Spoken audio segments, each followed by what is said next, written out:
शकतो, ज्याच्या फिरायला सगळं फिरू शकतो दादा. हा. फक्त फिरायला तयारी ठेवली पाहिजे. तयारी. आणि महत्त्वाचा विषय तो. काय माहिती का, ज्याला पोहता येते त्यानं समुद्रात उडी 100% मारावं, ज्याच्या का ऐपत आहे त्यानंच थायलंडला जावं.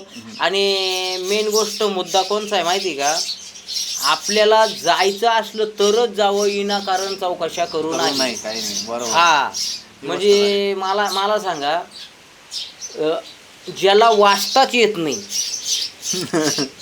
माठे अंगठा देतो, ज्याला वाचताच येत नाही त्यांना विचारायचं ABCDला मला शिकायला किती दिवस लागतील, तुला वाचता येते? समजा त्या ज्याला वाचताच येत नाही त्यानं पेपर कधीच विचारायचा नाही आज पेपरला काय बातमी आली, कारण त्याला वाचता येत त्याची कॅपॅसिटी नाही. ज्याला पैसेच नाही त्यानं थायलंडला फोन करायचा नाही. घरच्या घरी बाबळी खाली झोपायचं, वर दुऱ्या करून मस्त रात्रीच्या हात घालून मोकळं व्हायचं. मी बाबूराव